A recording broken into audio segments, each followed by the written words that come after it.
Hi, this is Priya Shramankar, live from the second edition of INFOCOM Mumbai 2025, and we are joined by Mr. Nihar Patare, Managing Director, CEO and CIO of 63 SATS Cybertech. Thank you and a very warm welcome, Mr. Nihar. Firstly, we are proud to have 63 SATS Cybertech as our cybersecurity partner at INFOCOM Mumbai 2025. So thank you for joining us here. So can you tell us about 63 SATS, its vision and the core problem that it solves in today's digital first world? Thank you so much. It's an honor to be here, one of the most leading forums in the country, and we would always like to be a part of this gatherings. 63 SATS is a IP-driven company of the parent company 63 Moons Technology, and we have outstanding IPs which were done by our visionary founder and chairman, Mr. Jignesh Shah, a guy who has completely revolutionized the Indian markets. And from there, when we saw post-COVID that we could protect all our exchanges for the last 20 years from cyber attacks coming in from different countries, we thought that why not get the same security prowess and help and secure Indian companies and India as a nation. So that's where 63 SATS comes in. It's the satellites of 63 moons, and that's where the name 63 SATS. 63 SATS is a leading company because we are completely IP driven. We find the best ingredients, best products which are global. We actually make it into one solution. We call ourselves the Michelin star chefs. We get the best ingredients, we check the palate of a user, the industry for that matter, and then we cook the dish, one of the best that is there. Well, fantastic. Very well said. Well, having said that, INFOCOM's theme this year is technology future forward. So how does 63 SATS really align its solutions and innovations with this forward thinking agenda? What's your take on that? So this forward thinking has always been our DNA. Yeah. So it does not need to be aligned. It's always been there for us. Yeah. We have always been ahead of what the market has been thinking, researching. We work very closely with the Israel government and the Indian government, and we get the best of the technologies which are military grade. We provide a cyber dome for critical infrastructures and government institutions. We provide cybersecurity force for the enterprises and small and medium companies also. Even the smallest company, we have solutions for them. And launching next month is a CYBX product. That's for the common man, common citizens, protecting everyone from those Zamtara types of attack and digital frauds with a cyber insurance. Fantastic initiatives, I must say. So as we say that the cyber threat landscape is an ever-evolving landscape, so what major cybersecurity trends or threats do you foresee emerging in the next 12 to 18 months? So now cybersecurity, gone are the days of viruses, right? Gone are the days of antiviruses. When was the last time you heard that you had a virus attack or you heard about a virus? Now the systems which are coming up, they don't want to shut down your system. They want to learn. They want the information from your system. They don't want to crash it. Of course, there are ransomware which are used by hackers just for monetary purposes, but usually there's more money for them and for the states if it's a corporate espionage. And in this, they will gather all the information, silently be there. So now the threat is not visibility, it's invisibility. And that's how we are looking into and helping companies see that. Truly, absolutely. So today, when we talk about artificial intelligence, it is no more a buzzword. It is the norm. So what role do you think does AI and automation play in strengthening cyber resiliency when we talk especially for mid-size and large-size enterprises? So AI has always been a game changer, and this is, if you don't adopt it, companies would start failing. We feel that by 2026, 2 to 4% of companies will start actively using AI. AI have still been touching you on your phones using different technologies or your browsers, but using AI in your company processes is something that should be tested correctly and implemented. We suggest that the security should not be thought about afterwards. It should be the base when you start deploying AI. Very well put. Thank you so much. And my final question to you is that what is your message to India's technology leaders on building a secure, scalable and a future forward enterprise? What is your take on that? You need to So security is not afterthought anymore. It has to be the start. It has to be looked at as like a cost center. It has to be revenue driven. It has to be project driven. Security has now become a very key role. The CISOs soon will become a CXO. Will be playing a CXO role. And all technology leaders, I only have to say, is security is the base that you have to start with. Well, today we are joined by the leadership team of We Serve Infosystems Private Limited, a powerhouse in enterprise technology integration and strategic innovation. A very warm welcome to all three of you. Well, we are joined here today by Mr. Sajid Ahmad, Chief Executive Officer at We Serve Infosystems Private Limited. A warm welcome. Next up, we're also joined by Mr. Raman Shukla, COO at We Serve Infosystems Private Limited. And of course, we're also joined by Mr. Anatosh Haldar, CBO of We Serve. A very warm welcome to all of you. Well, first up, I'd like to begin with Mr. Ahmad. We'd like to begin with you first. That could you tell us about We Serve Infosystems' journey? What has it been so far, and what sets your company apart from today's dynamic technology ecosystem? What is your take on that? We Serve Infosystems is carrying a decade of experience in delivering IT services to enterprise customers, with a strong team of near about 1,500 people across country, and with a presence in Middle East and United States. We are focused to provide IT services to our customers. Going forward, we are also targeting to become a SI partners of choice for the customers who are looking for the AI transformation journey. Wow, I think that sounds great. That brings me to Mr. Raman Shukla, that this year's INFOCOM theme is Technology Future Forward. So what does that theme mean to you operationally as a COO, and how is We Serve preparing enterprises for this tech-driven future? What is your take on that?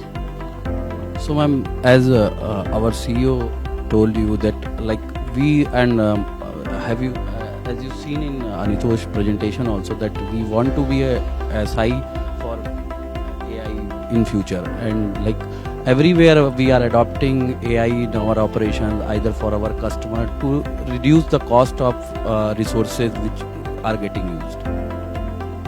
Very well said. Thank you for your perspective. But with that, I'd like to come to Mr. Anatosh, that as a CBO, you work closely with customers on real-world outcomes. So what are some of the most exciting innovations or AI-led solutions We Serve is bringing to the market today? It's very simple. We are solving the issue for them. I think that is the most exciting innovation is needed, because be it security, be it adopting digitalization, or be it infrastructure to cloud, all of this needs AI. All of this needs a business case. So we as a SI for AI is basically making the ROI possible in the board, and we are solving the problem for our customers. So that's the only goal that we have working for. Well, that's fantastic. Well, that's where I'd like to bring Mr. Sajid Ahmad back into the conversation. Well, there's a growing demand for trusted system integrators who can implement AI solutions at scale. So what is your strategic approach to being an SI for AI, and how do you make AI real for your clients?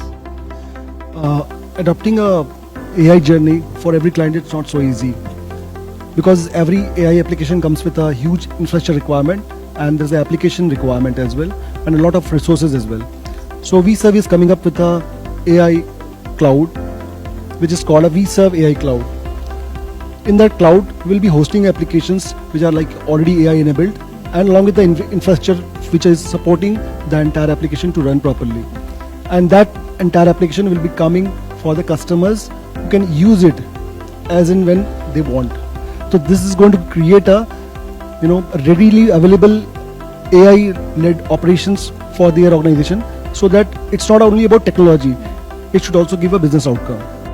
Absolutely, very well said, and of course, all the best for that initiative as well. Having said that, there's one last question, and I would like to throw it to all three of you.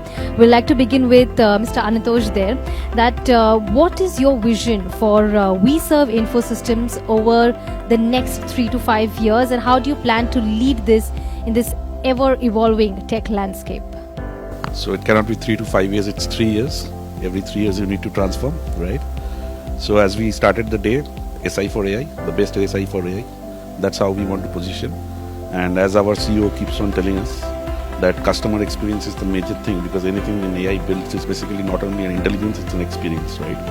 I think the second thing is the experience that we wanted to bring along with our services. So SI for AI, the best SI for AI. Absolutely. Very well said. Mr. Raman Shukla, what is your take on that? So, like, we are a core service people, and we keep doing good services into the market. So, I want to be as a company, we want to be a best in CSET in the world. This is mine. Thank you for your perspective. So, what is your take on that? vServe is built on a foundation of providing best-in-class services to our customers, and we are joining hands with the forward-looking customers, and we want to join in their digital transformation journey, so that it can be a win-win situation for both the organizations. That is what it is like now. Thank you for bringing your best perspectives there. And with that, we'd like to thank Mr. Ahmed, Mr. Shukla and Mr. Haldar for sharing your insights with us right here. Yes, of course, we are proud to have vServe Infosystem as a session partner at INFOCOM Mumbai 2025. And of course, vServe's work clearly reflects the spirit of Infocom's technology future forward vision, which is exactly our theme for today. So thank you one more time for joining us here. And we are joined by Taha Shah Badusha, a renowned actor and social cause activist. A very warm welcome. Firstly, thank you for joining us here. Thank you very much for having me. Thank you so much. Well, we're first going to touch base on technology. That's where we are here today for. So tell us that technology, as you know, has touched base almost all the industries today. So tell us, Taha, in what ways technology can assist an actor's performance in film or theatre production. What is your take on that? It just randomly coming to me right now, but I feel that when you have a certain script as an actor, when you want to imagine different scenarios or different ways that a scene can turn out, different objectives that it can have, now I feel that there was a software called Line Learner, but besides that, I think when AI joins in and AI is analyzing the scene, then AI can also open up different perspectives that you initially did not have. Now there's pros and cons to that, because if it does all the job, then you're not really putting pressure on your mind. Life becomes too easy, everything's just spoon-fed to you, which then can make you dumb. So I believe that it's after you put in your effort and then you use AI to enhance that, that's when technology is making you smarter as a human being. I work with so many people, and many of my kids who work with me, many of them, initially when ChatGPT came, everybody was like ChatGPT, everything was just ChatGPT, right? But then when you ask them questions about it, nobody knows what to answer, because they didn't do it with their heart and mind. They're just typing in a free prompts. So I believe that technology is there to enhance where you are, so that you can become better, right? Right now, technology is getting better. It's understanding the prompt, and then it's using its accumulated intelligence, as Yunus sir said, and it's growing, whereas we are not. So I believe use it for the right time, for the right purposes, is when it's going to help you.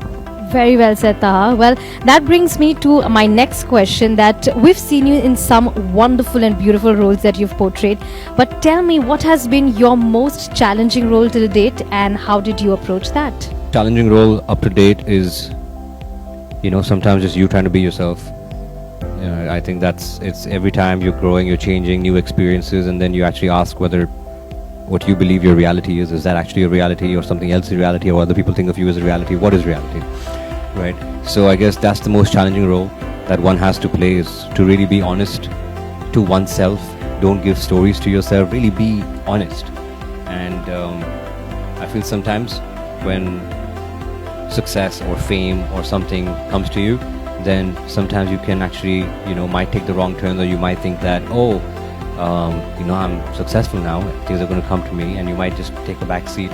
So I believe that in that role, that time in your role, it's your calling. It's where you're growing as that character, whether you're going to actually take a stand and stand up for yourself, and face that challenge up front and say that, look, in the times of, trepidation, I'm not going to give up. And so yes, I think that's the most challenging role. And as far as just acting is concerned, I think that there are parts of roles which are challenging. Just say like in Paro, the language I had to be a Haryanvi, so that was challenging. Whereas in Hira Mandi, the challenge was to to be able to perform on day, because you would get the script on the day, right? So you have to work on the script, makeup bhi kar raha hai, ye bhi kar raha hai, script hai.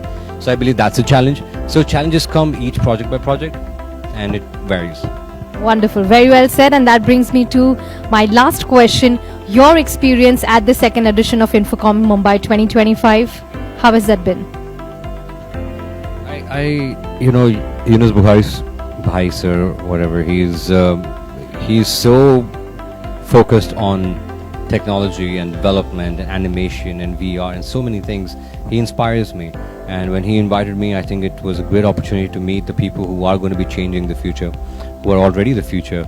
And I think it's about us collaborating and growing together and understanding that we are not separate parts. We're actually one part, and the sooner we understand that, right, the faster we'll be able to use both our expertise to make something which is both morally driven, which will give a moral to the people, but also entertaining.